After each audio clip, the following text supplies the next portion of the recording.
Isang magandang araw po muli sa inyong lahat, mga minamahal kong mga kapatid sa Panginoon. Ito po ang inyong lingkod, si Pastor Ruel Camia po, mula po dito sa Winnipeg, Manitoba, Canada. Para po sa ating pag-aaral ng Salita ng Diyos ngayong umaga, welcome po sa Tinig ng Pag-asa. Sa araw pong ito, araw po ng Martes, dito po sa Winnipeg, ay akin pong ini-inform ang bawat sa inyo na starting today, every Tuesday, ay hindi na po natin makakasama ang Oikos Reformed Church pastors in our theological forum. We decided na gawin na lang pong regular Tinig ng Pag-asa broadcast ang every Tuesday, gaya po ng Monday hanggang Saturday. At I don't want to explain anymore, pero meron pong mga kapatiran tayo on the Reform side of the Oikos Reformed Church na they decided to pursue na manindigan na po sila doon sa pure Reformed confession, kaya umalis na po sila sa Oikos Reformed Church. Ganun pa man, ang Unida Christian Church of Canada ay mananatiling nagsusupport sa Oikos Reformed Church, dahil existing pa naman po yung Oikos Reformed Church. I just want to clarify.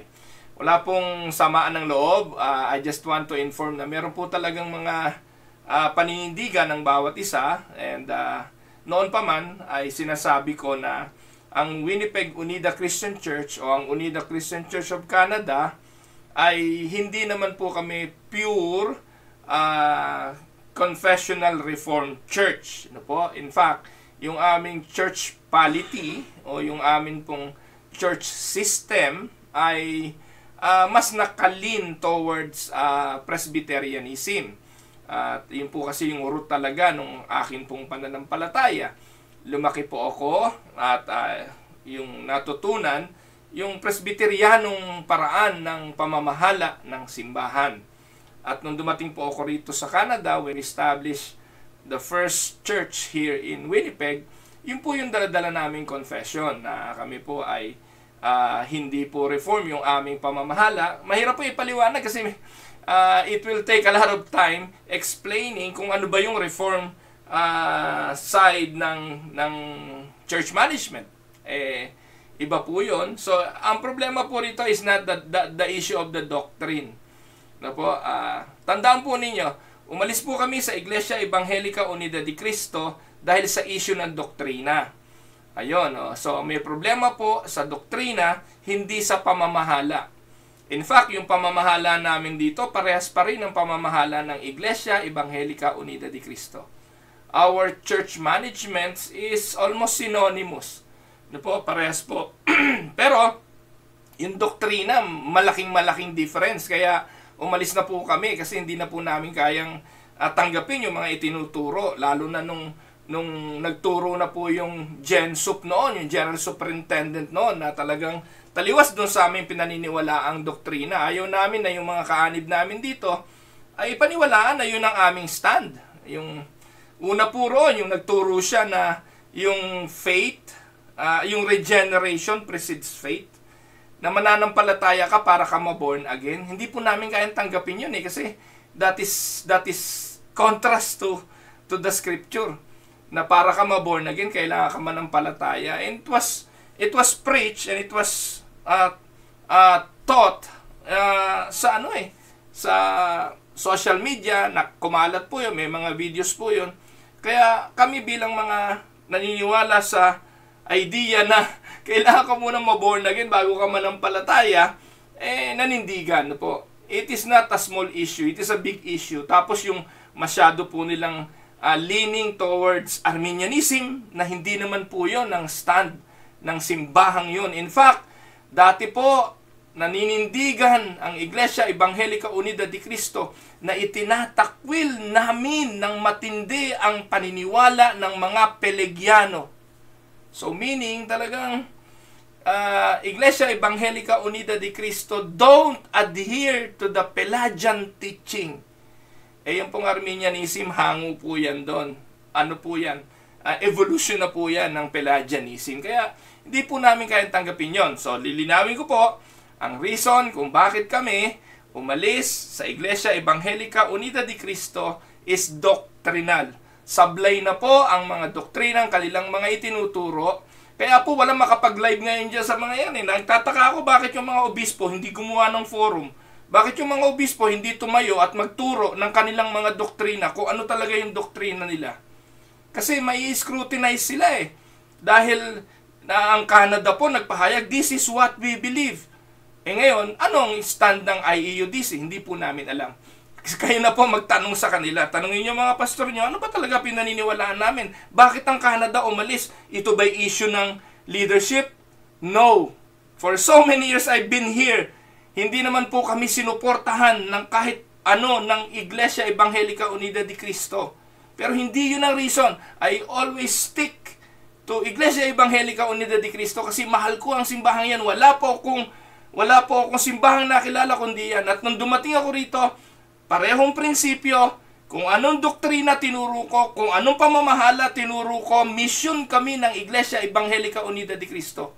But when they made a stand in regards to what they think is right because of the influence of G12 and the influence of the Pentecostals, hindi na po namin kayang tanggapin yan.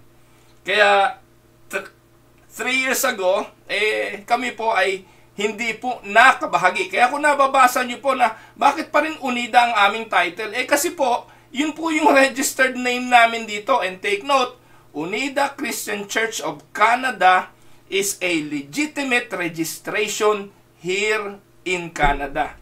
Kami po ang legit na Unida Christian Church. Sa Pilipinas, yung Unida Christian Church na name, hindi po yan ang legit. Fake po yan. Ang legit name po niya na Iglesia Evangelica Unida de Cristo. Nagtataka po ako, bakit ginagamit nila yung Unida Christian Church? Hindi naman po iyon ang tunay na registered name nila. Kayo na po magtanong, ba't nila ginagamit yan? Gusto ba nila napilitin pa rin na sabihin na kami part nila? Hindi po na kami part ng Iglesia Evangelica Unida de Cristo. Magkaiba na po kami ng teaching. At kung titingnan po ninyo, doctrinal at theological ang stand. Kung naririnig nyo po at nagtuturo si Pastor Ruel at nalilito na kayo, tanongin yung pastor nyo, bakit kayo humantong sa ganyang katuruan? Yun naman palang itinuturo ni Pastor Ruel ay nun pa ito ang pananampalataya, ito ang paniniwala ng Iglesia Evangelica Unida de Cristo. Tanongin nyo si Richard Buenaventura, ano stand niya? Pareho kami. Pag sinabi niyang hindi kami pareho ng stand, sinungaling siya dahil nung pumunta siya dito sa Canada, sinabi niya, mas unida pa nga kayo kesa dun sa mga unida sa Pilipinas. From his word. Sinabi po yan ng obispo ng Iglesia Evangelica Unida de Cristo at siya ang General Superintendent ngayon. Tanungin niyo siya, totoo ba na ang paniniwala mo ay ang paniniwala ni Pastor Ruel? Kung hindi, I have a proof na sinabi niya yon sa amin na talagang ang stand namin dito ay mas unida pa kesa sa mga unida sa Pilipinas. So, nabanggit ko lang ho ito kasi yung mga oikos noong 3 years ago na lumabas po sa Iglesia Evangelica Unida de Cristo, hindi po namin niyakag. Hindi ko po inimpluwensyahan para sila'y lumabas. Sila po'y naitulak palabas dahil nga po sa issue ng doktrinang ito. Ang kawawang mga pastor walang pupuntahan, hindi nila alam kung ano gagawin, hindi na nila kayang ituro ang mga doktrinang pinipilit ipaturo sa kanila bilang mga pastor, kaya they decided to move out. Kami naman po dito sa Canada, nakita namin itong mga kahabag-habag na pastor nito, so we decided, we asked them, sige, go, magsimula kayo, and we will support you. For the last 3 years, we supported them. On a yearly basis, mahigit 1 milyong piso ang pinapadala namin doon taon-taon para po sa mga pastor at mga manggagawa ng dati RUSI, Reform Unida Christian Church. Reform Unida Christian Church International. But then, nandun pa nga rin yung pangalang Unida. So, sabi nila, gawin na lang yung Oikos Reformed Church. Wala pong kinalaman ang Unida Canada, Unida Christian Church of Canada, sa pamamahala ng Oikos o ng RUSI before. We are not even part of their leadership. Wala kaming say sa kung anong pamamahalang gusto nila. Meron silang board of directors, sila ang nasusunod, hindi nila kami kinukonsulta. The only thing that we do for them ay suportahan sila financially with no string attachment. Yun po. Wala po talaga. At alam po nila yan. Pag may nagsabing, hindi, pinakikialaman nyo kami. Nako, magbigay lang kayo ng ebidensya, pinakialaman ko kayo. Nakiusap pa ho sila nung initial nilang gawain, yung unang taon nila, na dahil walang mag-o-ordain ng kanilang mga pastor, in-invite ako just to officiate the ordination. That is the only thing I did for them. At ang support financially. Pero in terms of leadership, wala kaming kinalaman, maging ang secretary registration nila, wala pong part ng taga-Canada doon. So I just want to clarify this once and for all para matapos na pong isyong ito. So dahil po doon sa bagay na yun, yun lang po yung naging pananagutan ng Unida Christian Church of Canada sa Oikos Reformed Church. But dumating po yung time na some of the pastors and some of the churches of Oikos decided na they will go to a full-blown Reformed Confessional Church. At sila ay magiging fully Reformed. Kasi po, nahihirapan sila kasi po nagtuturo po ako dito sa Tinig ng Pag-asa. Hindi naman po gaya ng binanggit ko, may mga pamamaraan at may mga sistema kami na hindi naman talaga fully reform. No po? Hindi po ganoon. Kaya minsan nagtatanong yung mga miyembro kasi gusto na nilang maging fully reform.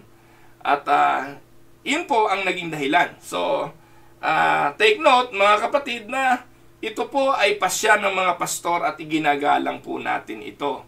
At yung pong desisyon nila ay desisyon po yun ng Oikos Reformed Church. So, gaya po ng aming paninindigan, we will still support the Oikos Reformed Church because that is our commitment to them, mandated by our General Assembly. Kaya, starting August, so we will still support up to at the end of the year. Kasi yung commitment po namin, year to year. So, every year, nag-aalat po kami ng budget para sa kanila. Papadala po kami yearly ng mga balikbayan boxes sa mga churches. So, we will still pursue that. Pagpapatuloy pa rin yun. Kasi nga po, we are creating a culture here. A culture na tumulong sa mga simbahan sa Pilipinas. Yung mga nangangailangan ng aming suporta financially and sa anumang paraan na pwede naming itulong. Kaya, yun po yun. Sa ngayon, ang aming pong tinutulungan ay ang Oikos Reformed Church. Kung meron pa na mga independent churches na nangangailangan ng tulong someday, so we are still open to that and looking to that idea in the future. Kasi po, hindi naman namin kayang makapag-misyon sa Pilipinas kasi nga po, kami po ay naandito sa Canada. So, kaya ganun po yung aming naging gawain. Pero hindi po namin pinakikialaman yung kanilang pamamahala. We are not even part of the leadership team ng kanilang mga simbahan. So ngayon, it is their issue, it is their problem. It so happened na I gave the pastors of Oikos a platform para po makapagbahagi ng kanila pong mga paniniwala kasi magkakapareho naman po kami ng tindig at stand when it comes to theology. Kaya po nagkaroon ng theological forum. So every Tuesday, naririnig nyo po yon, may mga pastor na nag-i-speak. Pero dahil may mga nangyari na nga po na paghihiwalay, parang pointless na sila pa rin yung magiging speaker natin dito. Gayong wala na po sila sa Oikos Reformed Church. Ayan, so ganun po ang nangyari. Kaya, ano tawag doon? Kinaklaro ko lamang po kasi baka yung iba nagtataka, bakit wala na yung mga pastor ng Oikos? Meron pa rin po, no po? Hindi naman po lahat ay nag-decide to become fully a confessional Reformed Church. Ayan. So, yun na po lang. Yun ang aking introduction sa ating pong pag-aaral ngayon. But then again, no, bad blood. So, mahal ko po yung mga pastor no yun. Sa loob po ng 3 taon, nagkasama-sama po kami dito. At yung mga pastor na yun, mga kaibigan ko naman po yun. Talaga lang ho na minsan, kailangan maghiwa-hiwalay para makapagpatuloy sa kung anong direksyon ang tahakin ng mga simbahan. Kung doon po magiging mas komportable, at least hindi po pumunta yung mga yan sa kulto. Ano po? Pamamahala lang po ang siyang difference, hindi po doctrinal stand. Kaya mahalaga mga kapatid na doon tayo magkasundo kasi essential yun eh. Essential po yung doctrine, essential po yung theology, pero yung mga pamamahala ng simbahan, bawat simbahan may kanya-kanya lang pamamahala. So, hindi po issue ng doctrine at theology or personal indifferences ang naging daan ng hiwalayang ito. Ang dahilan po ay church polity. Ayan, ulitin ko, sa IEUDC, ang dahilan ng aming pag-alis ay hindi church polity. We still adhere to the polity or the church system of IEUDC. Iyon pa rin yung aming ginagamit. At yun ang constitution and bylaws na na-formulate ko dito sa Canada para i-implement sa buong simbahan ng Canada. Mostly ay hango doon. Kasi yun yung DNA ko eh. Wala akong nakitang mali doon. Wala akong nakitang mali sa naging paraan ng sistema. The only reason kaya kami umalis ng Iglesia Evangelica Unida de Cristo ay teaching na. Turo, doktrina, theology. Ayan. So, ngayon, ating aaralin ang isa sa tanong ng ilang kapatid na nag-message po sa akin. Gaya po ng sinabi ko, may mga nagme-message po sa akin at nagtatanong, Pastor Ruel, paano po ba namin malalaman kung yung aming simbahan ay nasa tama at maling katuruan? Ano po ba ang mga palatandaan ng turo na dapat naming maintindihan? Ito po ang dilema ng maraming mga members ngayon. Dahil po, yung kanilang pastor, hindi naman nagtuturo ng doktrina, hindi nila alam kung ano ang stand nila. Po. At ang ating tatalakay ngayon ay ang opposing doctrines ng Calvinism at ng Arminianism. No, iyon po yung dalawang nagbabangga ang mahalagang turo when it comes to faith. Ano ang ating pinaniniwalaan dyan? Ano ang aking simbahan? Ako ba'y Calvinist o Arminianist? So we are going to explore today this opposing doctrine. And one of the most potentially divisive debates in the history of the church, nakasentro tungkol sa opposing doctrines of salvation known as Calvinism and Arminianism. And we are going to deal primarily on the subject of soteriology, on the subject of salvation. Papaano itinuturo ng mga Calvinist ang salvation at papaano itinuturo ng mga Arminianist ang salvation. Kaya mga kapatid, bear with me, we are going to compare side by side ano bang difference ng dalawang school of thoughts na ito. At ano ba yung pinaniniwalaan ng simbahan ko? Nako, Pastor Ruel, hindi naman yata mahalaga yan eh. Diba kung hindi ko alam yan, basta ako nananampalataya kay Jesus, okay na. Basta ako nagsisimba linggo-linggo, nai-encourage ako ng pastor ko, okay na. Basta ako every Sunday, nandun ako sa church, nabe-bless ako ng mga kantahan, kinikilabutan nga ako sa mga praise and worship, okay na. Pag ganun po ang pananaw nyo, hindi ko po kayo sisisihin. Kasi marami naman po talaga na pumupunta sa simbahan, they don't care on what they believe. Kaya nga po, napakadaming na naaakay si Kibuloy, maraming naaakay si Soriano, si Almeda, marami nasa JIL, pero hindi naman nila alam kung ano yung mga teaching ng mga yon. Hindi sila concerned on what the pastors are teaching them. Kasi nga, most of the churches nowadays, hindi naman nagtuturo na ng doctrine. Kaya naging napakalaking kontrobersiya nang si Ed Lapis ay ipinakita kung anong tunay na kulay niya. Nang inilatag ni Ed Lapis kung ano yung teaching niya. O di nag-atrasan kayo ngayon.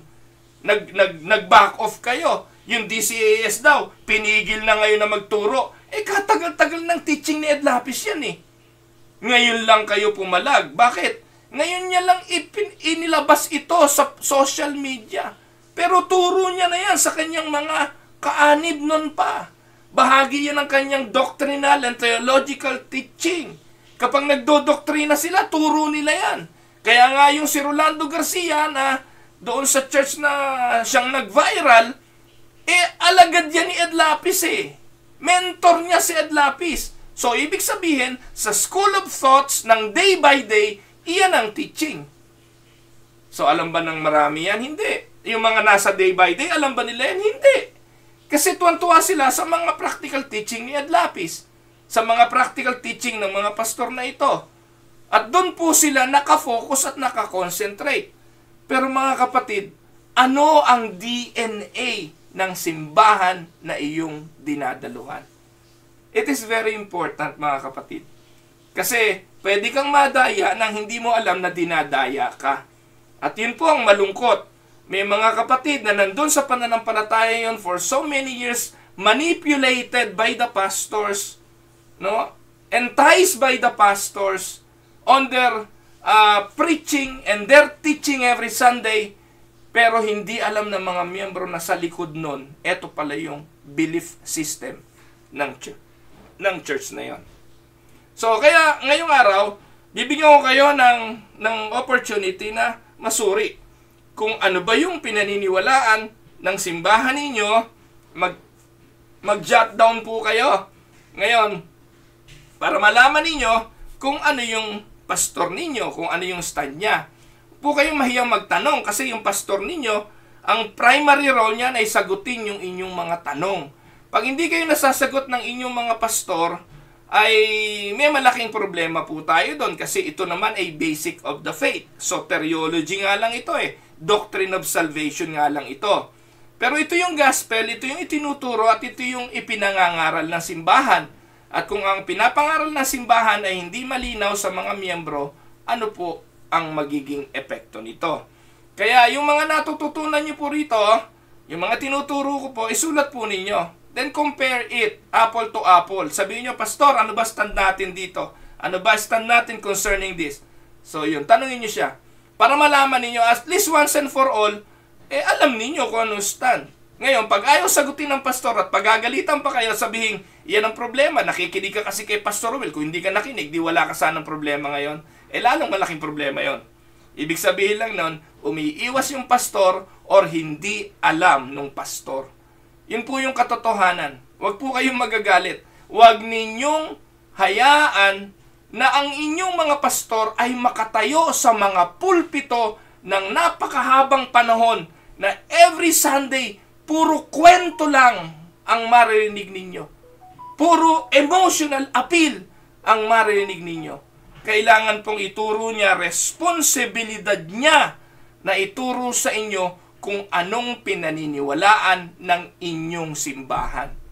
Para at least, kung ano man yon, kung ay Armenian man yan, at least tindigan ng pastor yung Armenian kami eh.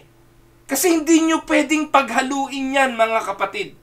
Hindi ho pwedeng maghalo ang kalahating Armenian at kalahating Calvinist. Langis at tubig yan. Totally opposing pole yan. Negative and positive yan, or positive or negative yan. Hindi yan pwedeng magdikit. At yan po, mga kapatid, ang dapat nating maintindihan. So, let us go now to our lesson for today. At bear with me, atin pong isa-isahin yung mga mahalagang punto ng paniniwalang Calvinista at paniniwalang Arminianista. Let us go now. So, Calvinism, just a short background, is based on the theological beliefs and teaching of John Calvin. Nabuhay si John Calvin noong 1509 hanggang 1564. So ayan, bata ho namatay si Calvin na po. Siya po ang leader ng Reformation. Kasama po sina Martin Luther, yan po yung mga name na marinig nyo, sina Zwingli, yan, sina Melanchthon, at yan po yung mga nauna na mga bayani ng pananampalataya na talagang nagaklas laban po sa Roman Catholic belief ng pananampalataya ng 1500s. Kaya pag ikay protestante, dyan ka kasakop, dyan ka kasali. Ngayon, sino naman? Si Arminius. Ano naman yung Arminianism? So, short background, si Arminius naman, Arminianism is based on the views of Dutch theologian na si Jacobus Arminius. So, 1560 naman siya hanggang 1609. So, inabot po ni Arminius si Calvin ng 4 na taon. So, nung namatay si Calvin, 4 na taon pa lang si Arminius. So, ang teaching ni Jacobus Arminius galing din sa theology ni John Calvin. Siya ay natuto at nag-aral, no? Saan? Sa son-in-law. Ano ba yung son-in-law? Manugang, no? Manugang ba nga? Manugang ni John Calvin. So, kung titingnan natin, sabi diyan, after studying under John Calvin's son-in-law sa Geneva, itong si Jacobus Arminius, he started out as a strict Calvinist. Yun ang simula niya. Talagang strict Calvinist. Hyper-Calvinist pa nga siguro yan, no po? Talagang strict Calvinist. Then later, as a pastor in Amsterdam, at naging professor ng University of Leiden in the Netherlands, Arminius studies in the book of Romans. And this led to a doubt. And he rejected many of the Calvinistic doctrines. Kaya kung titingnan po ninyo, nag-ugat ang Arminianism sa totally ay defiant at rejection ni Jacobus Arminius sa teaching ni John Calvin. So, hindi po personally naging teacher ni Jacobus Arminius si Calvin. Hango na lang po ito sa teaching ng kanyang son-in-law. Yan po yung ayon sa ating natuklasan at nabasang kasaysayan. So, in summary, kung titingnan po natin mga kapatid, si Calvin or Calvinism centers on the supreme sovereignty of God, predestination, total depravity of man, conditional election, limited atonement, irresistible grace, and the perseverance of the saints. Ayan, commonly known as the tulip or stulip. Kasi una po yung paniniwala na sovereign ang Diyos, tapos yung total depravity, unconditional election, limited atonement, irresistible grace, and perseverance of the saints. Yan po yung sinasabi nila na acronym na tulip. Yan po yung backbone ng turo ng Calvinism. So, si Arminianism on the other hand, emphasizes. So, ito po yun. Kabaliktaran po yan, no? Kung naniniwala po ang Calvinism ng conditional election, ang Arminian, take note, naniniwala rin sa election. Kaya ako litong-lito sa Iglesia Evangelica Unida de Cristo, kasi yung mga pastor nito, yung isang laging napapanood nyo araw-araw, may video at may teaching, na hindi sila naniniwala sa election. Kung Arminian ang stand nila, hindi sila naniniwala sa election, hindi sila Reform, hindi sila Calvinistic, hindi rin sila Arminianistic. Ano sila? Bombastic. Because Arminianism believe in the doctrine of election also. Ang stand nga lang nila, conditional ito. Ibig sabihin, the election of God's people sa side ng Arminianism ay based on God's foreknowledge. Mamaya explain ko to. Tapos, ang man ay hindi totally depraved. Ang paniniwala ni Calvin, total depravity. Ang paniniwala ni Arminius, malaya. Man's free will, are present in a man in spite of having the sin. So, dahil ito doon sa prevenient grace na ibinigay ng Diyos sa lahat ng tao. Take note, sa lahat ng tao. Nung nagkasala ang tao, ay sila'y nasadlak sa kasalanan, lahat ng tao binigyan ng Diyos ng prevenient grace. Yun, so mamaya explain din natin yan. Tapos, naniniwala ang Calvinistic sa limited atonement. Ibig sabihin, yung kamatayan ni Jesus, hindi para sa lahat. Kasi kung para sa lahat yon, walang pupunta sa impyerno. Ang paniniwala naman ni Arminius, hindi. Universal yung atonement. Nang si Jesus ay namatay, para yan sa lahat. Ngayon, yung pang-isa, yung paniniwala ng Calvin na irresistible yung grace. Yung ibinigay ng Diyos dahil pinili naman ng Diyos kung sino ang maliligtas, yung kanyang binuhay, ni-regenerate, hindi tatanggihan yung kanyang biyaya ng kaligtasan. Yung kaligtasan ay automatic, will guarantee the salvation of the elect. Pero para sa mga Arminian, hindi. Pwedeng tanggihan ng tao kung gusto niyang tanggihan ang kaligtasang iniaalok ng Diyos. Kaya resistible yung grace na yon. Pagkatapos, yung perseverance of the saints na kapag ikay na-regenerate, na-convert, nanampalataya sa Panginoong Jesucristo, secured yung salvation mo. Pero sa Arminian, mawawala yung salvation.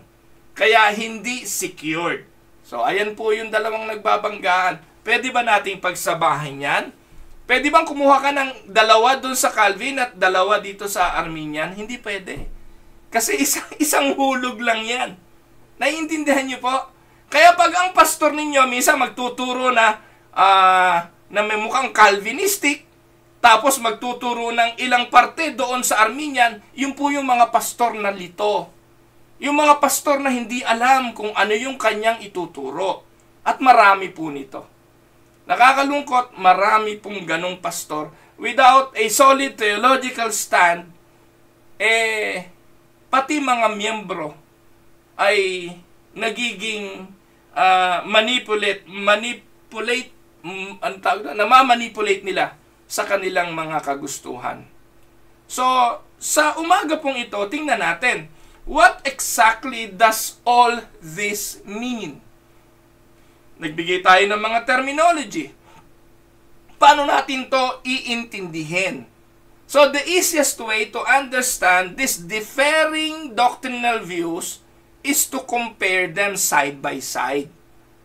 Sa PowerPoint ko po, hindi ko po ginawang side by side. Magkakasunod na lang po para lubusan nating maintindihan.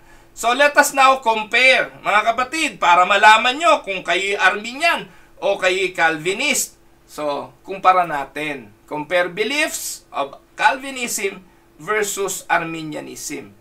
Mahalaga na atin po itong pag-aralan kasi kung wala sa dalawang ito, katulad po ng naglilitawan turo po ni Ed Lapis, ibang school of thoughts pa yon. Yung po yung tinatawag na Marcionism, dualism, yun. So, hindi po yun ang teaching ni Calvin at hindi rin teaching ni Jacobus Arminius yon. So, ito pong mga teaching na ito ay magbigay sana sa inyo ng idea na it is either Arminian kami or Calvinist kami, tindigan natin ito at pag may mga lumitaw pang iba, alam nyo, kulto na yon. Kagaya po ng lumitaw na turo ni Ed Lapis, alam nyo, wala sa hulog yon. Isipin mo, magkaiba yung Diyos na si Yahweh at saka yung Diyos na si El Elyon. Yung mga yun ay pangalan ng Panginoon lang yun. Doon nagpakilala ang Panginoon, dualism yun. Imagine mo, magkaiba yung Diyos ng Yahweh, ng Israel, at si El Elyon na creator of the world. Yun po yun. Kaya lumalabas na cultic yun. Kulto po yung teaching na yun. Kasi wala yun dito sa dalawang school of thoughts na ito na nagsimula sa Reformation. Nakuha niyo po?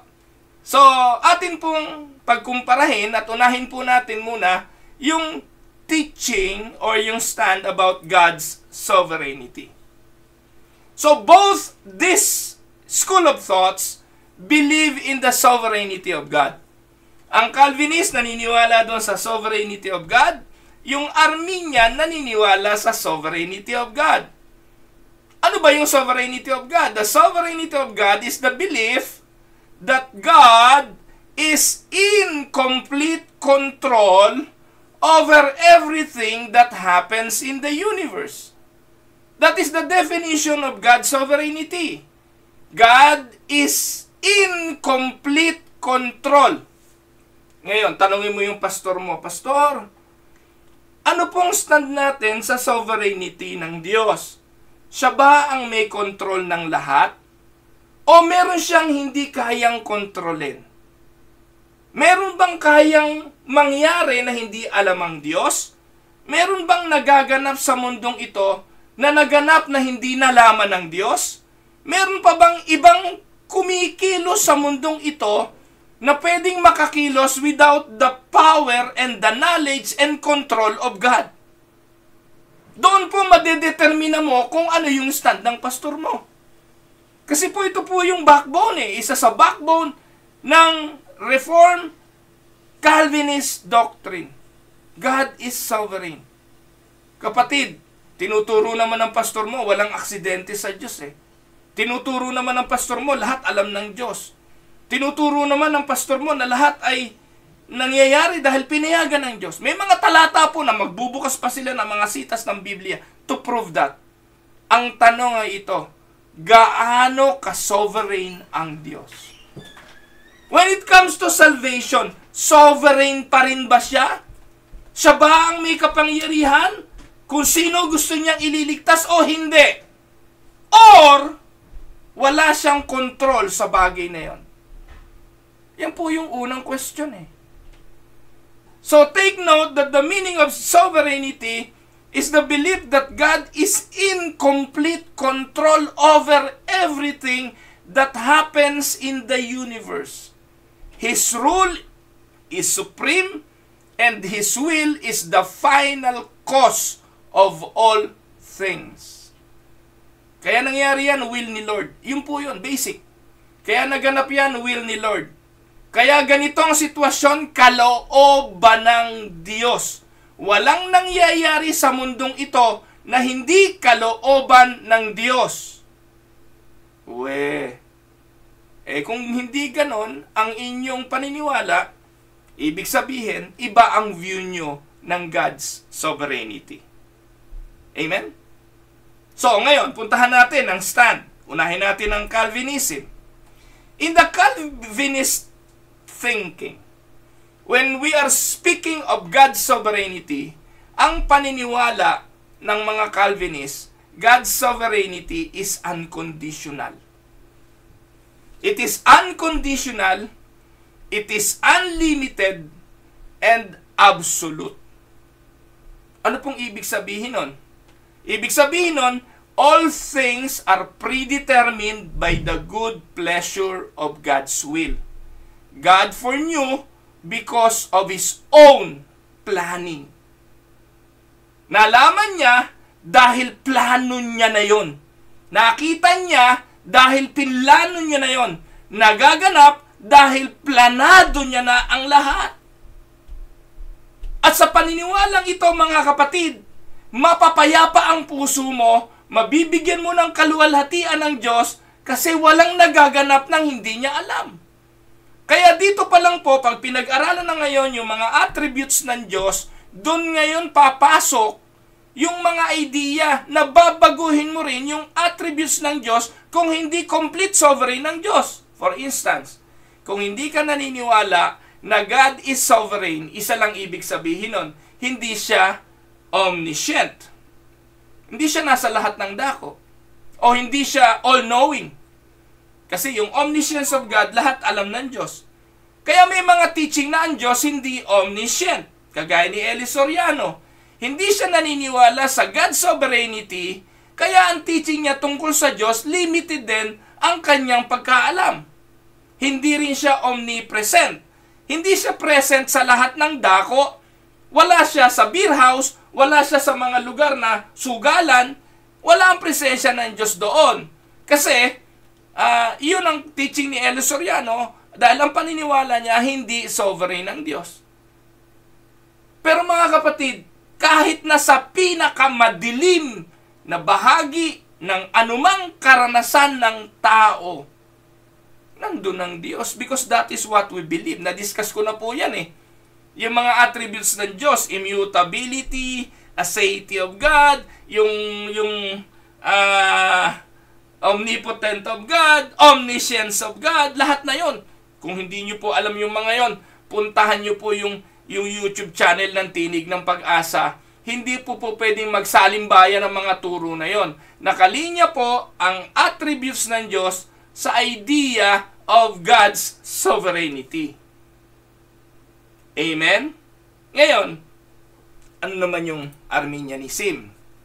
To the Arminian, God is sovereign. Pero hindi siya period ano po? Naniniwala po sila na God is sovereign pero hindi po unconditional, hindi unlimited, at hindi absolute.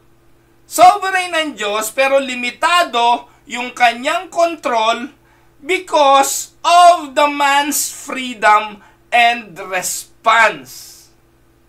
Sabi ng mga Arminians, hindi. Kasi binigyan ng Diyos ang tao ng free will, ng freedom na tumugon at gumawa ng mga bagay na gusto niyang gawin. At doon, walang kontrol ang Diyos. Ayan. So, ang turo po ng mga Arminian, God's decrees are associated with His foreknowledge of man's response. Yung sovereignty ng Diyos ay laging associated sa magiging tugon ng tao. Ngayon, ay walang kontrol ang Diyos. So, kaya kung titingnan nyo dyan, talagang, pagpapatunay lang mga kapatid kung sino ang mas makapangyarihang Diyos sa dalawang school of thoughts na yan. Sa Calvinist, God is so powerful, He knows everything, He controls everything, He allows everything to happen. Pero sa Arminian, hindi. May mga bagay na hindi pwedeng pakialaman ng Diyos. May mga bagay na hindi pwedeng galawin ng Diyos. Nakadepende yon sa response ng tao. Nakuha niyo po?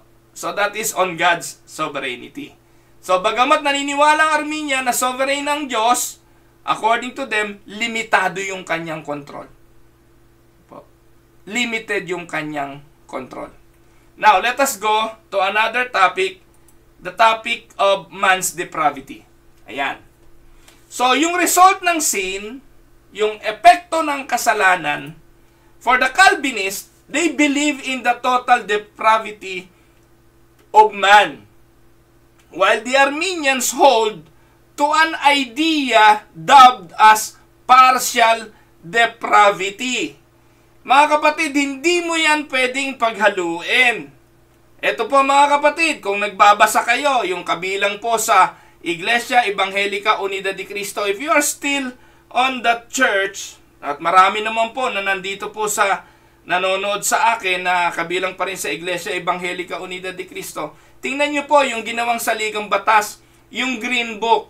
Sa Green Book, ang teaching po ay hindi, kumbaga, ang because of the fall, dahil sa minanang kasalanan, ang nakalagay doon sa Green Book, ang tao, hindi ko po sayang, dapat nilagay ko sa PowerPoint. Pero, kayo na po magbuklat doon sa Green Book, tungkol doon sa minanang kasalanan. Dahil doon, sa minanang kasalanan ng tao ay nasadlak sa pagiging walang kakayahan. So, ibig sabihin, noon pa man, talagang ang teaching ng Iglesia Evangelica Unida de Cristo, ang tao ay totally depraved, unable to have relationship with God, to know God, to comprehend the teaching of Christ, of God. Yung po, malinaw po yun doon. Pero, dinagdagan ito. Sa susunod na phrase, kayo po, buksan nyo na. Kung meron kayo niya, dapat lahat ng miyembro, meron yung Green Book na yan eh. Nakalagay din doon, no, yung pilit na pinagsama ang dalawang yan. Kasi nga po, may mga pastor na Arminian na nandun sa loob ng Iglesia Evangelica Unida de Cristo noong ginawa yung Green Book na yon. Matatalino tong mga pastor na ito na naisingit yung bahagi na hindi na totally depraved ang tao. Ang ginawa po nila, idinagdag nila yung salitang ang kalagayan ng tao ay humina. So, hindi siya totally patay, hindi siya totally depraved, humina lang. Ngayon, totoo ba yung sinasabi mo, Pastor Ruel? Baka naman pag-aakusa yan. Mga kapatid, isa po ako sa nag-aral ng saligang batas ng Iglesia Evangelica Unida de Cristo. Dinala ko pa yun dito sa Canada kasi nga po, sa paniniwala na mananatili kaming Iglesia Evangelica Unida de Cristo. Yun po yung isa sa pinakamalungkot na nangyari noong dekada 80 nang baguhin yung Blue Book at ginawang Green Book. Kasi doon sa Blue Book, nandun din yung kataga na itinatakwil namin ang mga aral at turo ng mga Pelagiano. Nung naging green, tinanggal nila yon. Isa lang ibig sabihin, kaya tinanggal, tinatanggap na nila ang teaching ng mga Pelagiano. Ano yung mga Pelagiano? Kasi Tagalog yung yung saligang batas. Yun yung Pelagians. Yun yung Pelagian teaching. Kaya ngayon tanggap na ito. Ano po? Ngayon, when it comes to to the teaching of man's depravity, sabi po ng Calvinist, totally depraved ang tao. Pero kay Arminians, hindi, partial lang. Diyan po yung idea na may kakayahan ng tao, hindi siya patay, humihina lang. Parang radyo lang, may power pa rin, na mahina lang ang volume. Nakuha niyo po? Ngayon, pag nakakita kayo ng isang radyong mahina ang tunog, patay ba yung radyo o buhay? Buhay, mahina lang. Arminian ang stand na yan. Na po? Samantalang, kay Calvin, totally, mali yung spelling ko ng Arminians dyan, ba't ba nag-auto correct Army, M-I, no po. Sorry po, no, baka magalit yung mga Arminians. So, tingnan po natin side by side. Sa Calvinism, sabi dyan, because of the fall, because of sin, man is totally depraved and dead in his sin. That is how we illustrate a sinful human being. Ngayon, ang tanong, sino ba ang hindi sinful? Walang matuwid, wala kahit isa. Na po, sabi ng Romans 3:10, lahat ay nagkasala. No one is righteous, none, not even one. Romans 3:11, no one seek God. Yun po yung paglalarawan ng Biblia sa depravity of man. Dahil ang tao, walang matuwid, wala kahit isa, walang humahanap sa Diyos. Sinungaling ba si Paul nang sabihin niya ito sa Romans 3:11? Na wala naman talagang humahanap sa Diyos. Ngayon, para sa mga Arminians, hindi ganun. May humahanap sa Diyos. May mga taong humahanap sa Diyos. Kaya nga po nauso yung mga seeker-sensitive worship. Sa idea na may mga taong humahanap sa Diyos, pupunta sa church kasi hinahanap nila ang Diyos. Mga kapatid, totoo ba yun? Meron ba talagang seeker? Wala pong ganon. Kung meron mang pupunta sa church at dadalo, it is not the man's will to seek God. It is God who draws that person to Christ. John 6:44. Walang humanap sa Diyos. Yung tao, ang Diyos, ang Ama, ang umakay patungo kay Kristo. Paano ginawa yon? Ang ginawa po ng Santong Espiritu, yung totally depraved human being, patay sa kanyang kalagayan, binuhay muna. At nung buhay na, inakay patungo kay Kristo. John 6:44. Kaya nagkakaroon na ng pananampalataya kasi bibigyan na rin ng pananampalataya. At pag nabigyan na ng pananampalataya, magre-repent ng kanyang kasalanan, mako-convert. Yun po yung order At pag na-convert na, mamumuhay sa sanctification, sa kabanalan. Problema ng maraming pastor ngayon, pinaghahalo-halo eh. Litong-lito doon sa regeneration, sa sanctification, ginagawa na yung sanctification, ito yung magpo-produce ng regeneration, halo-halong kalamay na po mga kapatid. Kaya napakahalaga po talaga ng malalim na pag-aaral at pag-unawa dahil dadalhin kayo nito sa napakatinding kaguluhan. Ngayon, anong teaching ng Arminianism? Ito ang stand. Because of the fall of man, man has inherited, ayan ang teaching, nagmana ng corrupt, depraved nature. So, pastor, yun naman palang Arminians, naniniwala rin sa depravity. Yes. Naniniwala sila sa depravity of man, pero hindi total. Bakit hindi total?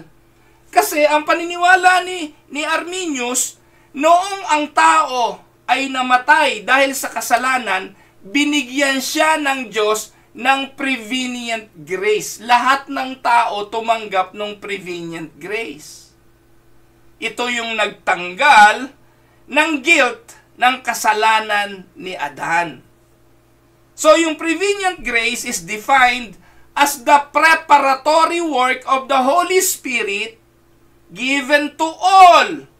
And this enable a person to respond to God's call to salvation. Ang ganda sana kung totoo eh. Pero wala po tayong basihan yung prevenient grace na yan. It was never implied. Wala po yan sa Bible. Wala ni single verse pertaining to that prevenient grace. Gawa lang po yan ni Jacobus Arminius. Na ang tao, nung tao ay nagkasala, lahat ng tao binigyan ng Diyos ng prevenient grace at yung prevenient grace na yon ang siyang maghahanda para ang taong ito tumugon sa Diyos at maghanap sa Diyos. Nakita nyo na yung difference mga kapatid? Sa Calvinist view, totally patay, walang kakayahan, Romans 3:10, Romans 3:23, lahat ay fall short of the glory of God, Ephesians chapter 2, na talagang nagpapakita na ang tao ay unable to have faith in God. That is the total depravity of man. Kaya, tanungin nyo ang pastor ninyo, Pastor, ano ba stand natin tungkol doon sa depravity? Doon sa kasalanan, ang tao ba nagmana ng kasalanan? Kasi may ibang teaching pa na ang tao hindi naapektuhan noong kasalanan ni Adan. Pag ikay nasa sinapupunan ng nanay mo, wala ka pang kasalanan. Kaya pag namatay yung baby, automatic sa langit kasi wala siyang kasalanan. Yun ang mga paniniwala ng iba eh. No? Pag nasa sinapupunan, wala, sinless. Paglabas sa mundo at ikay nagsimulang gumawa ng kasalanan, dun ka palang nagiging makasalanan. May teaching na ganon. Nakuha niyo po mga kapatid. For the Roman Catholic, kaya po nauso yung teaching ng limbo eh. Yung limbo. Yung nawala na rin po yun. Tinanggal din po nila yung doctrine na yun ng limbo. Na yung mga bata, pag namatay, pupunta dun sa limbo. Hindi heaven, hindi hell, hindi rin purgatory, limbo. Ewan ko kung saan yun. Pero sila man mismo, tinanggal na nila rin yun kasi alam nila talagang walang basihan yun.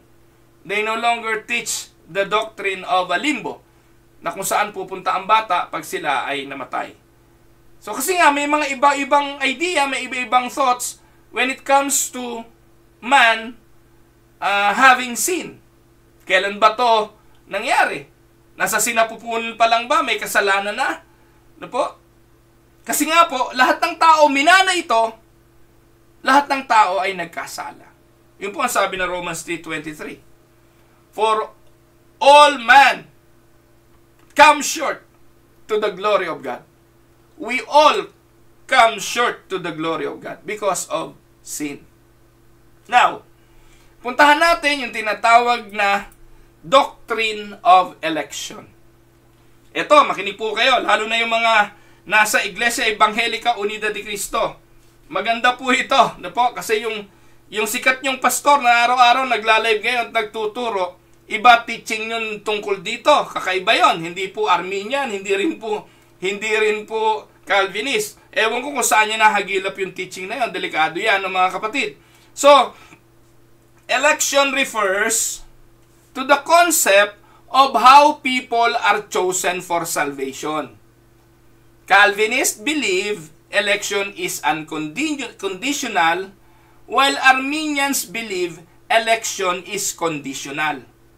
Ngayon mga kapatid, pareho ang Arminian at ang Calvinist na naniniwala sa doctrine of election. No? Ang Diyos ang pumipili ng kanyang ililigtas. Meron siyang kapangyarihang pumili. Ngayon, pag ang pastor mo nagtuturo, hindi ang Diyos ang pumipili. Tayo ang didesisyon, tayo ang pumipili sa Diyos. Patay na. Ewan natin kung saan galing yung teaching na yon. Kasi po mga kapatid, ang linaw sa Biblia ng konseptong ito.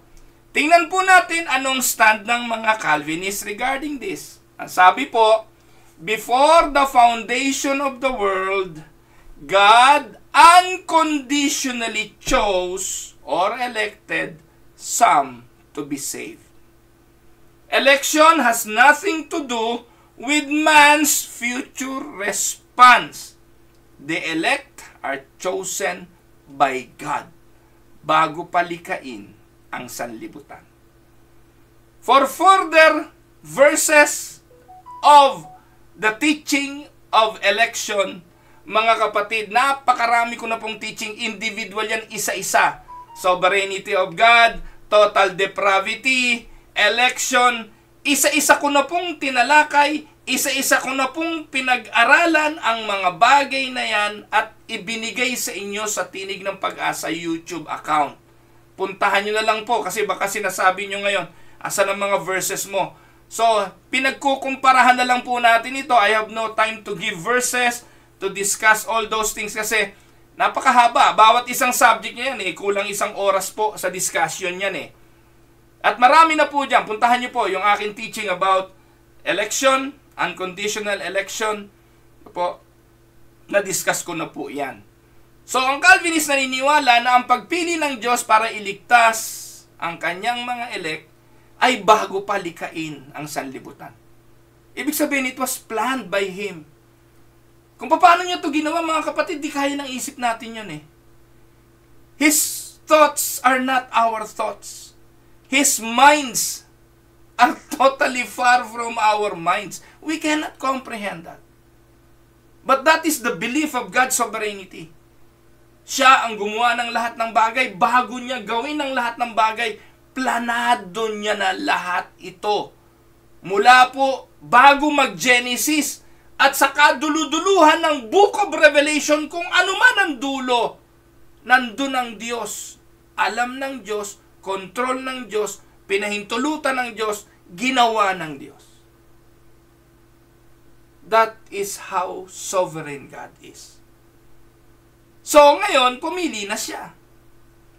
Bago palikain ang sanlibutan. Unconditional, mga kapatid. So, walang kinalaman yung pag-choice na yun ng Diyos sa respond ng tao in the future.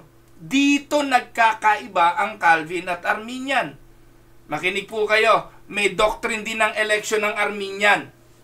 Pero ang doctrine ng election ng Arminian ay ito. Pumili ang Diyos kasi nakabase yung kanyang pagpili saan? Sa God's foreknowledge of those who would believe in Him through faith in the future. Ibig sabihin, kung may doctrine man ng election at paniniwala ang mga Arminians in the doctrine of elections, kaya pinili ng Diyos kasi natanaw na ng Diyos sa future. Ang taong ito sa edad na 20 mananampalataya sa akin, pipiliin ko siya. Itong taong ito a-attend ng youth camp pagdating ng edad 17 at mananampalataya sa akin, pipiliin ko siya. Doon nakabase ang election ng mga Arminians. Nakita niyo ang kaibahan, mga kapatid? They both believe in the doctrine of election, but the Calvin believe before everything happened, it was founded by God by God, instituted by God, before everything began. Pumili na siya kung sino ang kanya. Samantalang sa Arminian, hindi. Nakadepende sa desisyon ng tao sa future kung pipiliin siya ng Diyos o hindi. In other words, God elected those who would choose Him of their own free will. It is conditional election, and it is based on man's response to God's offer of salvation. Nakuha niyo po? Kaya human effort. Ganito yan eh. Kapag ikay tumugon at nanampalataya sa Diyos, pinili ka. Kaya nakadepende sa iyo yun. Not the other way around. Yung kabila naman, tutugon ka at mananampalataya ka kasi pinili ka. Nakuha niyo po? Magkaiba yun. At yan po ang stand ng dalawang magkabilaang pananampalatayang yan. That is the doctrine of election for the Calvinists, and that is the doctrine of election for the Arminians. Now, ito yung medyo controversial ito, yung pang-apat. What about Christ's atonement? Anong ibig sabihin ng atonement? Atonement is the most controversial aspect of the Calvinism versus Arminianism debate. Christ's atonement refers to Christ's sacrifice for sinners. Pareho namang naniniwala na yung ginawa ni Kristo sa krus ng Kalbaryo ang susi para sa kaligtasan. Ang teaching na wala namang ibang daan, walang ibang katotohanan, at walang ibang buhay kundi si Kristo, wala naman po silang kaibahan sa teaching na yan. Naniniwala silang walang ibang pangalan sa silong ng langit na sukat nating ikaligtas kundi ang pangalan ng Panginoong Hesukristo. They both adhere to that reality. Pero ang tanong ay ito, yung ginawa ba ni Kristo sa krus ng Kalbaryo ay para kanino?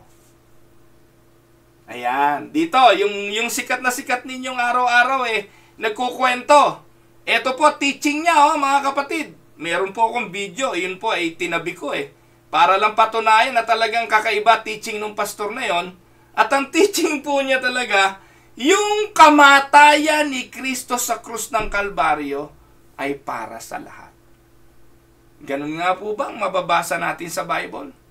So, unahin po muna natin yung stand ng mga Calvinist. Sabi po dyan, Jesus Christ died to save only those who were given to Him. So, kung meron pong doctrine of election na ang Diyos bago palikain ang sanlibutan, ay pumili na ng kanyang mga ililigtas, ibig lang sabihin nun, kung ibibigay niya ang kanyang anak para magligtas, ibibigay niya ito dun sa kanyang mga pinili para iligtas. Tama. So, since Christ did not die for everyone, but only for the elect, yung atoning work ni Jesus ay wholly successful, effective, 100%, walang mawawala. No one will perish. None will perish. Sa mga pinili ng Diyos, walang mapapahamak doon. Automatic yun. Iyon ang dahilan kung bakit namatay si Kristo. It is for the elect. Meron na rin po akong teaching ng limited atonement. Nasa YouTube channel po natin. Puntahan ninyo, aralin po ninyo, unawain po ninyo. Pag naunawaan nyo, isa lang ibig sabihin nun. Talagang pinili kayo ng Diyos sa pagkaunawa, and you will understand this. This is not rocket science. Now, what about for the Arminians? Ayan, makinig kayo. Ang mga Arminians naniniwala din, mga kapatid, na si Jesus at yung kanyang kamatayan ay hindi, yung mga Arminians naniniwala na yung kamatayan ni Jesus hindi lamang para sa mga elect. Ito ay para sa lahat. Kaya alam nyo na, yung nagkukwento sa, yung English na kwento ay tinatagalog at yung devotion ay kinukwento, yung devotion ng iba ay kinukwento sa inyo. Siya po yung nagturo na si Jesus ay namatay hindi lang para sa mga elect. Siya ay namatay para sa lahat. Isa lang ibig sabihin, hindi talaga niya naiintindihan yung theology niya eh. Kasi po, ang teaching ng Arminian, si Jesus ay namatay para sa lahat. The Savior's atoning death provided the means of salvation for the entire human race. Christ's atonement, however, is effective only for those who believe. So, hindi naman sila naniniwala sa universalism. No, yun ang maganda sa Arminian. Hindi po sila naniniwala sa universalism na dahil namatay si Christ, lahat ng tao ay ligtas na. Hindi po ganun ang teaching ng Arminian. Universalist ang teaching na yon. Ang teaching ng Arminian, oo, si Jesus ay namatay para sa lahat ng tao. Sa lahat ng tao.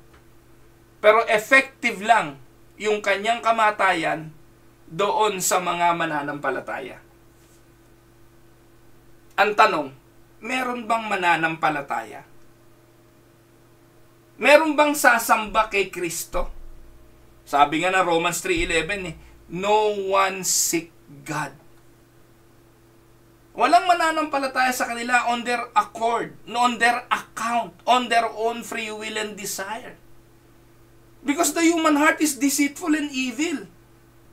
Yan po yung epekto ng unang-unang pagkakasala ng tao. They hide from God.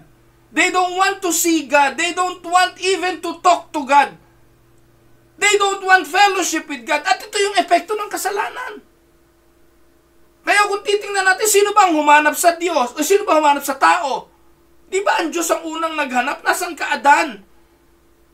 Kasi ang epekto ng kasalanan, na bunga ng pagkakasala, pagkagalit sa Diyos. Pagkatakot sa Diyos. Pagtatago sa Diyos. That is the result. And that was the result. Hindi na babago yun noon at hanggang ngayon. Kaya para sabihin na ang tao ay magkakaroon ng desire na hanapin ng Diyos, hindi pwede yun eh. At para manampalataya sa Diyos, hindi mangyayari yun. Eh di ba tinuturo naman natin yun? Di ba ang Diyos nga, ang tao nga gumawa ng sariling paraan para sa kanyang pagtatakip ng kanyang kahubaran. Gumawa nga ng paraan ng tao para takpan yung kanyang kahihiyan, para takpan yung kanyang kasalanan. Gumawa siya ng fig, ng dahon, kinover sa kanyang sarili. Pero anong ginawa ng Diyos? Hindi obra yan. Nahahabag pa rin ako sa inyo. Ginawa ko kayo. At pinili ko kayo para unang maging mga tao. Binihisa ng Diyos ang unang tao with the skin of an animal. That is how salvation works. Only through God. By the work of God. Dahil hindi naman hahanapin ng tao ang Diyos eh. No one will find God. No one will believe.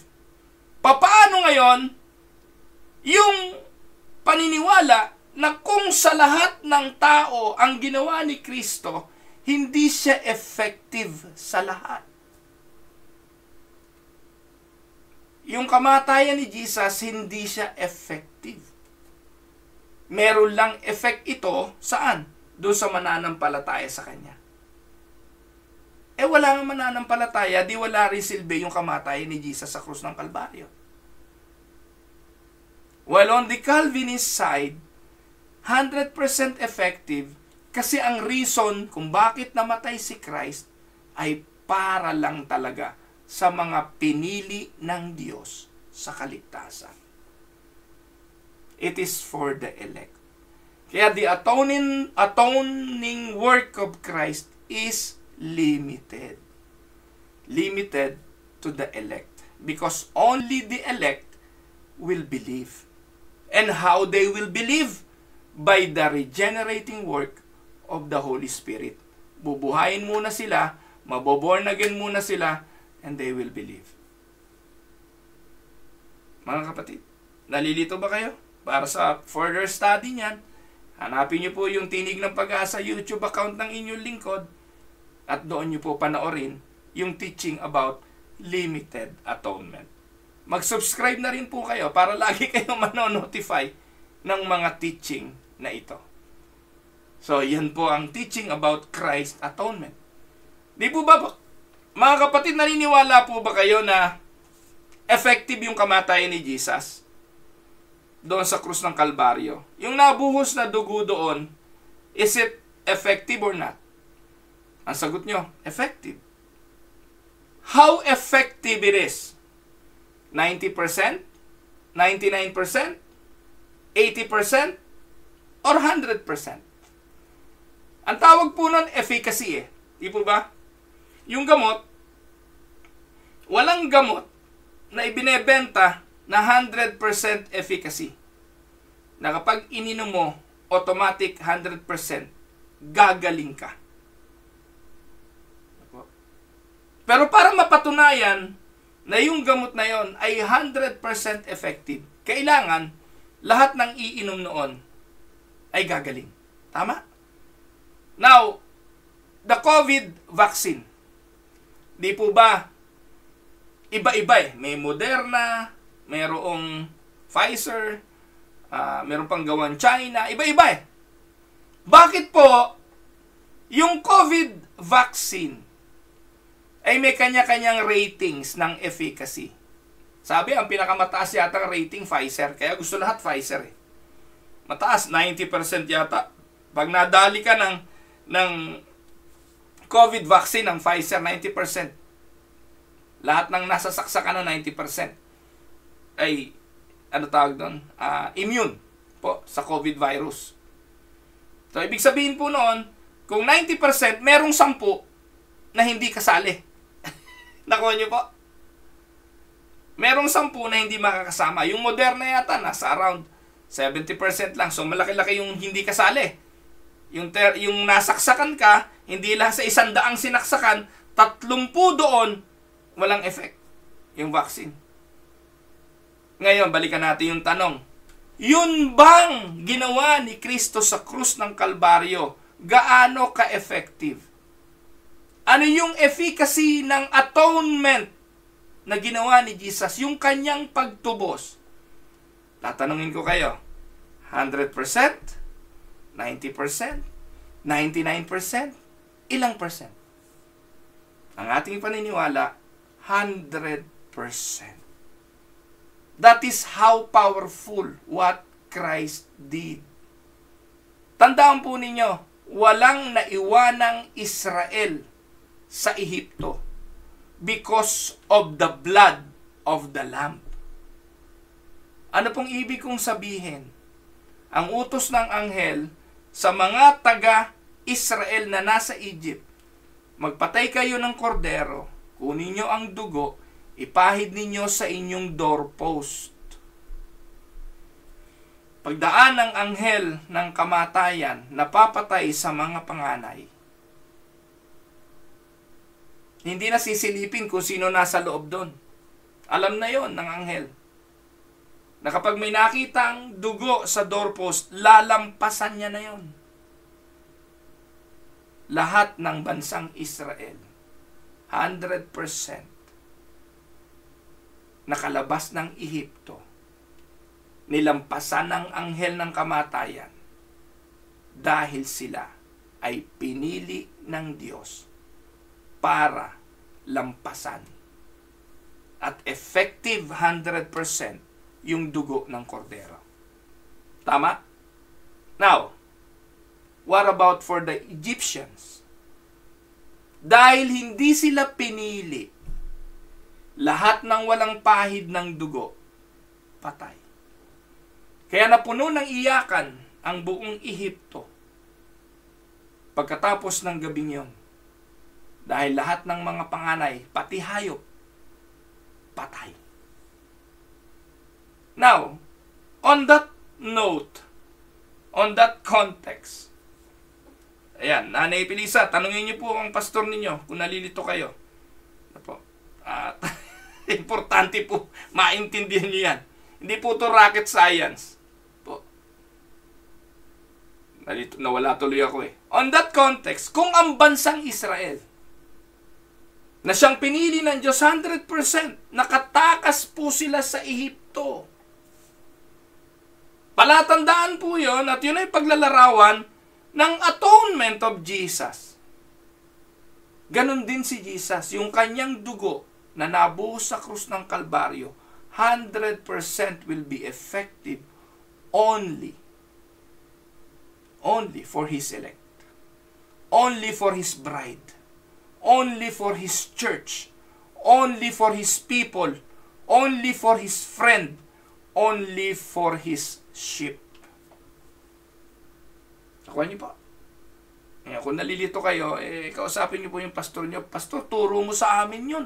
Lito-lito kami, yung Christ Atonement.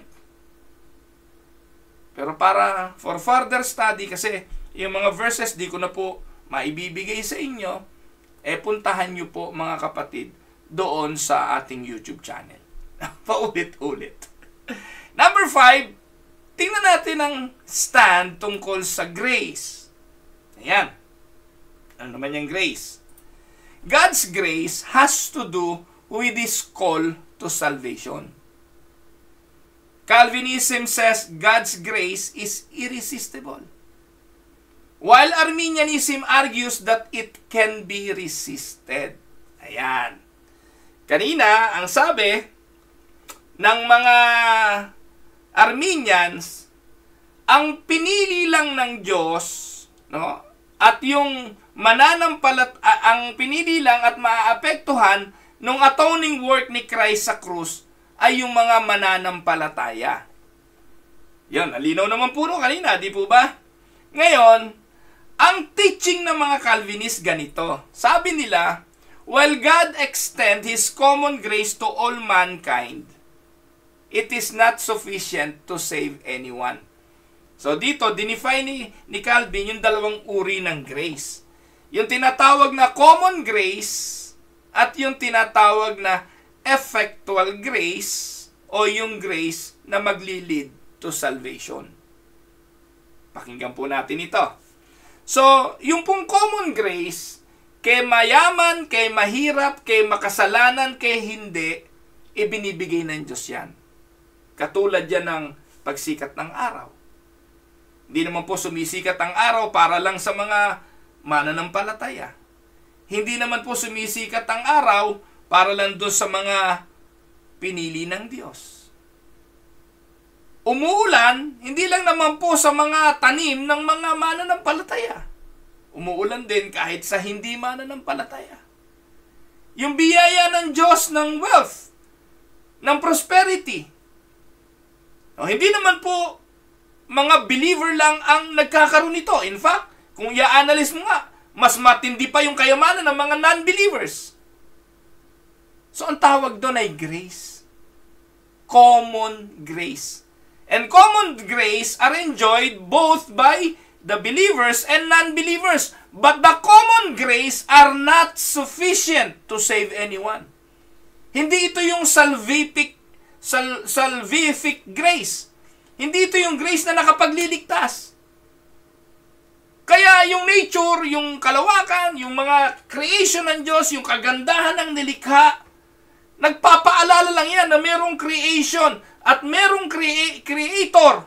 But that will not be able to speak to you of the grace of God.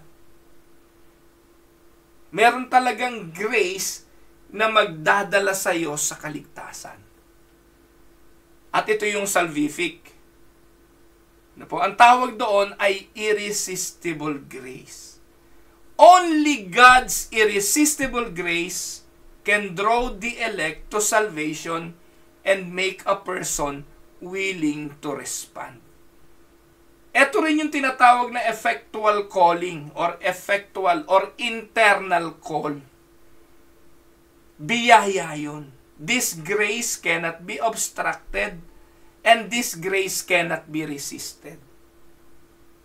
Kaya napaka laking hamon po ito sa mga mananampalataya na mag-share lang tayo ng gospel. Mag-preach lang tayo ng gospel. Kasi yung gospel na ipinipreach natin, ang tawag doon ay outside or external call. Yung internal call, ang Holy Spirit ang gumagawa nun. Ang banal na Espiritu ang gumagawa nun, at kapag ang Diyos ang gumawa nun, tinawag niya yung kanyang elect. Effectual calling. Yung kanyang elect, hindi ito matatanggihan. Katulad dyan nung araw na binuhay ni Jesus si Lazaro sa mga patay.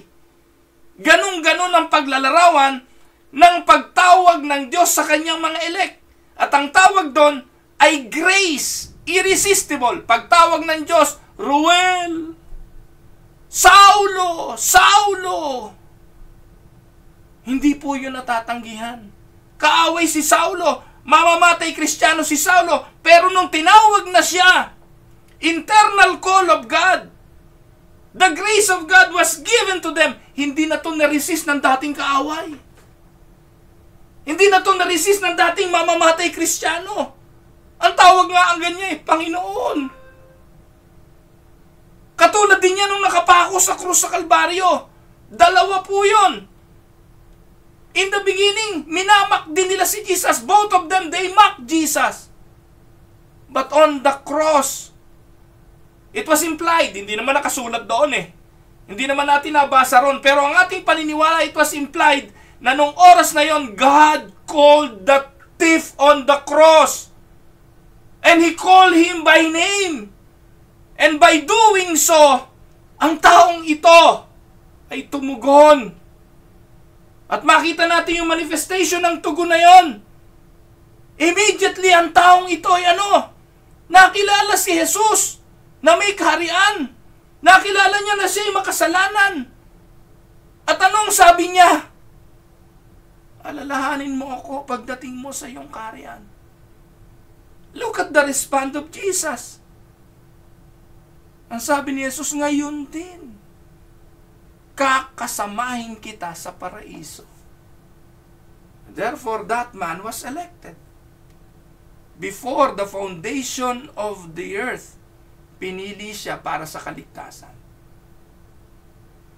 Ngayon, kung kailan ka tatawagin, kung kailan tatawagin, yun po ay nakasalalay sa Diyos. Many are called, but few are chosen. Hindi po tayo ang tumatawag. Kaya may kanta, ang ganda po ng kantang hymno na yun.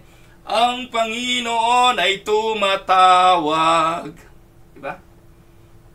Tarararara. Hindi ko na alam Hindi ko na alam lyrics But it is God who called. And that call of God is irresistible. Ngayon naman, para naman sa mga Armenians, ito. Dahil doon sa prevenient grace na tinatanggap ng lahat ng tao, na binanggit na natin kanina na wala namang basihan sa Bible, ibinibigay daw ito ng Holy Spirit doon sa tao para yung tao ay makipag-cooperate sa Espiritu para makatugon sa pananampalataya.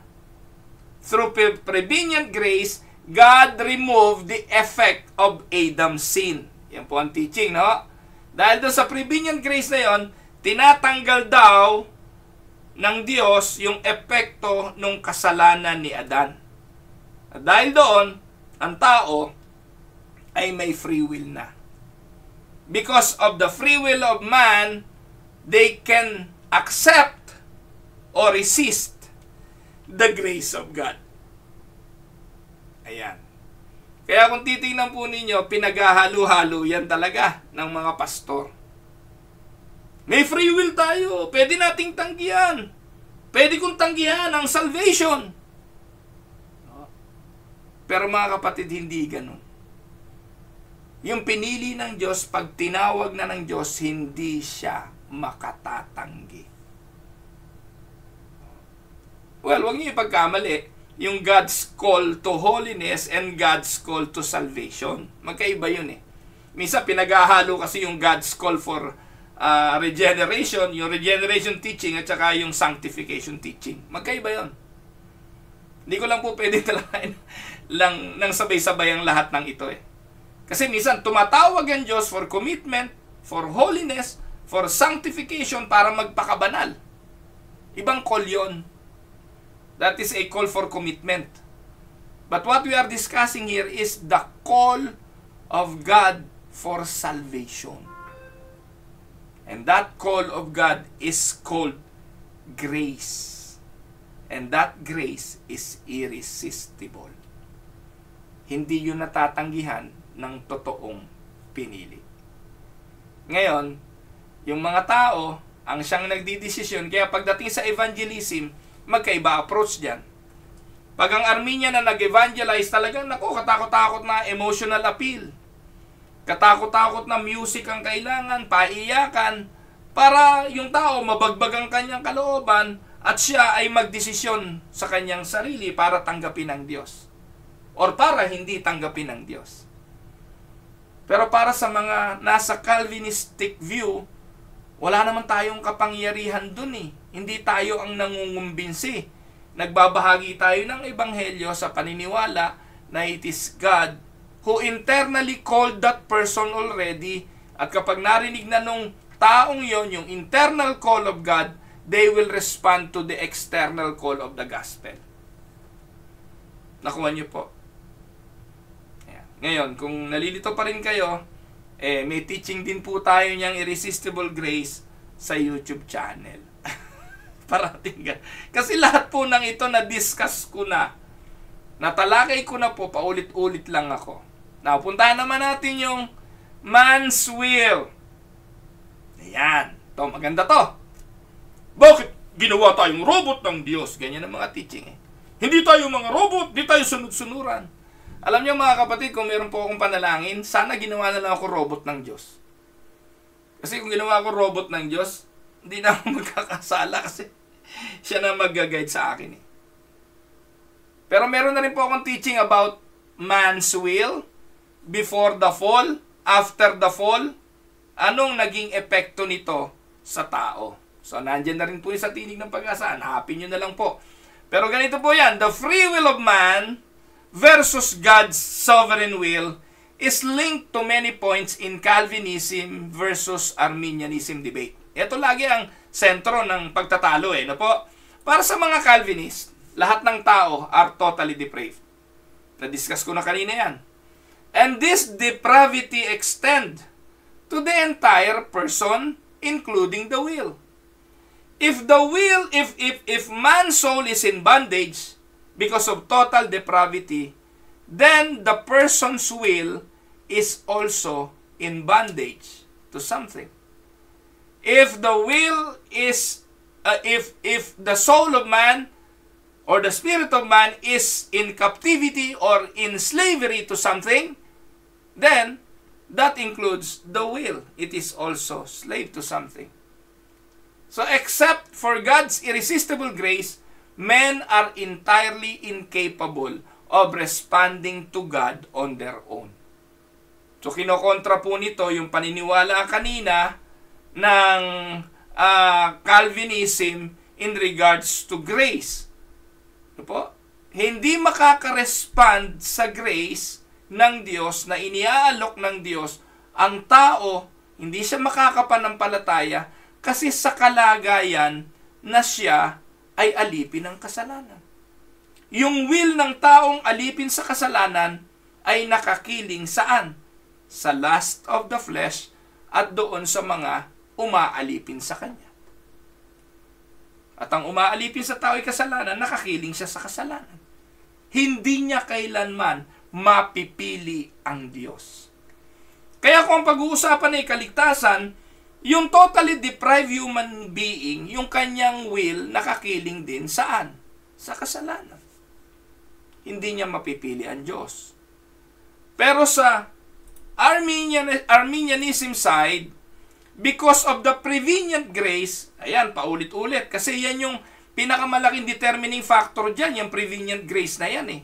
Na ibinigay sa lahat ng tao, ang Holy Spirit in-extend yung prevenient grace na ito sa lahat ng facet of human being. Yung entire person, pati na ang will. Dahil doon sa prevenient grace na yan, sabi ni Gerald Harris, isa po ito sa pinakamalinaw na paliwanag patungkol sa Calvinism. Salamat, Harris. So, hindi pa tayo tapos. So, because of the prevenient grace na yan, na sinasabi ng mga Arminians, binigyan ng Holy Spirit ang tao na magkaroon ng free will. Ang ganda nga sana niyan kung totoo yan. Ang ganda sana niyang prevenient grace na yan kasi ang ginawa niyang prevenient grace na yan, nung binigay niya sa tao, tinanggal na yung epekto ng kasalanan ni Adan. Okay sana yan kung totoo yan. Ang problema, wala nang basihan yung prevenient grace.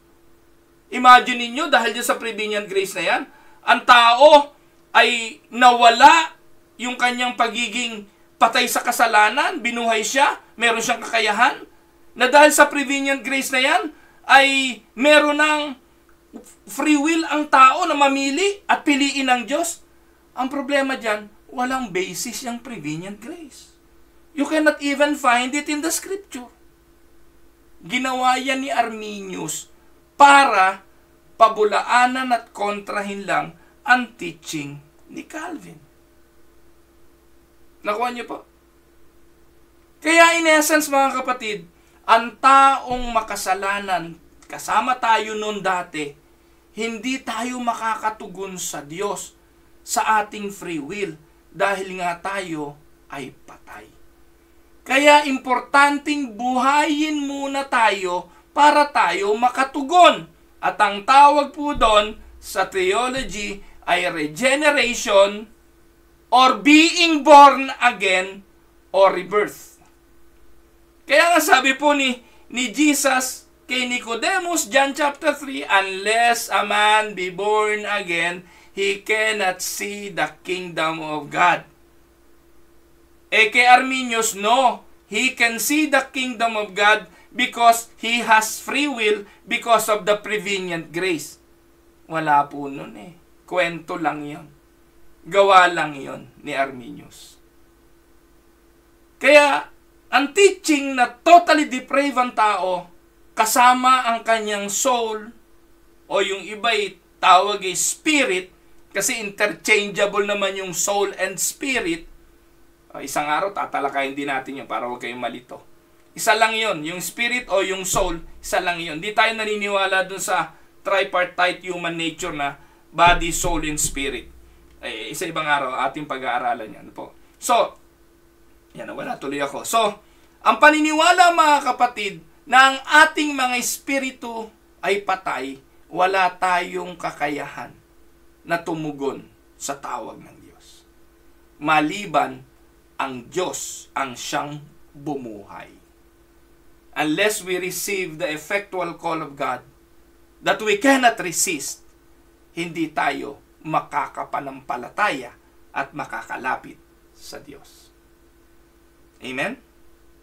So, yan po. Pampito. Ano bang oras? Naku po, alas 9 na mga kapatid. Pasensya na kayo. Pampito. O wala nang number. Hindi ko nalagyan. Perseverance of the saints. Ito pong perseverance of the saints is tied to the one save, always save ng mga Baptist o yung OSAS. So yan, yung paniniwala po ng maraming mga churches, ng mga Baptist, na yung eternal security na tinatawag. Importante pong maintindihan natin yan. Kasi may mga churches na nagtuturo na ang kaligtasan ay nawawala. The Calvinist says that the elect will persevere in faith and will not permanently deny Christ or turn away from Him. While the Arminian may insist that a person can fall away and lose his or her salvation. However, there are some Arminians who embrace eternal security. So, hindi lahat ng Arminians naniniwalang nawawala ang kaligtasan. Meron po ay malasado ang teaching. Meron po ako narinig na obispo ng Iglesia Evangelica Unida de Cristo. Kung nawawala ang kaligtasan, di kumapit ka. Kung hindi nawawala, di praise the Lord. Walang malinaw na stand Walang malinaw. Di po ganon. Dalawang bagay lang po yan. It's either nawawala o hindi. Saan ka nakatindig? Po? At ito po mga kapatid, ay mahalagang pagkaunawa. Sa Calvinism, believers will persevere in salvation because God will see to it that none will be lost. That is how effective, binanggit ko na kanina, that is how effective the atoning work of Christ. 100% efficacy yung kanyang ginawang pagliligtas para sa kanyang mga elect, ipe-preserve niya rin ito. Kaya mas magandang gamitin nga po yung term na preservation of the saints instead of perseverance of the saints. Kasi yung preservation, there is somebody who is preserving the saints, and that is God. Kasi sa perseverance, para lumalabas, it is the believer who needs to persevere. Yes, okay din naman yun, kasi the believer cannot persevere on his own. It is through the help of the Holy Spirit the reason why we can persevere. Po. So, yun po yung stand. Believers are secure in the faith because God will finish the work He began. He who began a good work in you will be faithful enough to complete it. So, ang dami ko na pong teaching dyan. Katatapos ko nga lang po, nakapost din yun sa Facebook timeline ko, yung diniscuss ko po yan last Saturday doon sa mga Bible study ko sa kapatid sa Japan. Yan. So, para sa Arminian, by the exercise of free will, believers can turn away or fall away from grace and they can lose their salvation. Yan po yung paniniwala. So, ang haba na po nito mga kapatid, 1 oras at kalahati, 1 hour and 36 minutes na po ito. Mahirapan ako mag-upload nito sa YouTube. Pero ganun pa man, kung nakatulong po ito sa inyo, ay pag-aralan po ninyo. Para po doon sa mga nalito, panoorin nyo po paulit-ulit. Kung may mga tanong kayo, tanong nyo kay pastor ninyo para at least malaman nyo rin kung ano bang stand ni pastor in regards to this teaching. Pag meron pa hong teaching na lumitaw na labas dito, katulad ng ginagawa ni Ed Lapis, alam nyo na, kulto yun. At dineclare na po yata ng PCB, ng DCES, na kulto nga si Ed Lapis.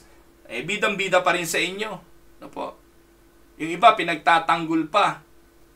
Anyway, so it is important to note that all of the doctrinal points in both theological position have a biblical foundation. Which is why the debate has been so divisive and enduring throughout church history. Hindi po ito titigil at hindi po ito matatapos kasi hindi naman po nawawala ang kahit sino sa kanila. They both exist in the Christian realm. Ang turong ito ay namamayagpag. Dumadami ang naniniwala ng Arminian nang hindi nila alam na Arminian sila. Lahat halos ng mga sumusulpot ng mga Pentecostal ngayon, Arminians. Yung mga charismatic na yan, Arminians yan. Kung hindi man Catholic yan, ay Arminians ang teaching yan. Doon yung mga nasa Protestant denomination. Meron nga, dati nga Calvin na, naging Arminian pa eh. So, different denominations disagree over which points are correct, rejecting all or some of either system of theology, leaving most believers with a mixed perspective. Meron pong mga 3 points of Calvinist na tinatawag, meron pong 4 points Calvinist. So, kung ano-ano, pinaghahalo-halo. Pero mga kapatid, hindi yan pwedeng paghaluin. Parang tubig at langis ang mga bagay na yan. So, the key difference between a Calvinist and an Arminian is how they understand how we get saved. That is how we move from condition of spiritual unbelief to a condition of heartfelt belief or faith in Christ. Ito yung key. Kaya mga kapatid, pag tinanong ako ng anak ko, Tay, paano ko malalaman kung ano ang aking pananampalataya at ako ba'y Arminian o ako ba'y Calvinist? The key difference is this. Calvinists believe that God has to produce in us the decisive desire for Christ. Arminians believe we must produce in ourselves the decisive desire for Christ. Look at the difference. Sa Calvinist, pinaniniwalaan natin, it is God who produce in us the desire. Sa Arminians, it is us, ourselves, who need to desire Christ. Isang galing sa Diyos, monergistic, isang galing sa tao. At ang sabi ni Arminius, dinagdagan ng Diyos ng kanyang prevenient grace, kaya synergistic na. Isang monergistic, isang synergistic. Monergistic na walang kinalaman ng tao sa kanyang kaligtasan, it is the decisive work of Christ it is the work of God that produces the decisive desire in us. Sa Arminian, it is the Holy Spirit that put the prevenient grace in the heart of man for them to believe in Christ. Okay din sana, kaya lang wala ngang basihan yung prevenient grace na yon. Pangatlo, the Arminian says that God help us, He helps all people, but we provide the last. We provide the last decisive impetus and desire for the belief. Kailangan tayo manampalataya sa ating galing yan. So, paano malalaman kung ang tao ay Arminian or a Calvinist? You can tell if someone is an Arminian or a Calvinist by how they answer the question. Ito ang itanong mo kay Pastor. Pastor, what was the decisive cause of your faith in Christ? Was it God or was it yourself? Kaya yun lang po ang tanong. Pastor, papaano po ba ang tao ay tumutugon sa Diyos? Ano ang naging cause ng kanyang pagtugon? Diyos ba o yung desisyon ng tao? The Calvinists will say, the decisive cause of my faith was God. Sa Arminians, the decisive cause of my faith was myself. Those are the difference. Mga kapatid, sobrang haba na po nito. Ito po ang inyong lingkod. Si Pastor Ruel Cambia po, mula po dito sa Winnipeg, Manitoba, Canada, para po sa ating pag-aaral sa salita ng Diyos ngayon pong umaga, dito po sa Tinig ng Pag-asa. Dalangin po ng aking puso na patuloy po kayong mapagpala ng mga aralin na ito. Sabi nga po ni Gerald Harris Monson, good evening po, isa po ito sa pinakamalinaw na paliwanag patungkol sa Calvinism. Maraming salamat po. God bless you, Pastor. Salamat kapatid, at nawa dalangin ko na dalin kayo nito sa pagkaunawa at pag-impluwensya pa ng mga katuroang ito. Sapagkat napakarami maging mga pastor na nagtuturo ng taliwas sa itinuturo talaga ng banal na kasulatan. At ito ang nakakalungkot na pangyayari maging sa mga simbahang akala natin ay nagtuturo ng tama. So, pagpalain po kayo ng Panginoon at God bless po sa inyong lahat.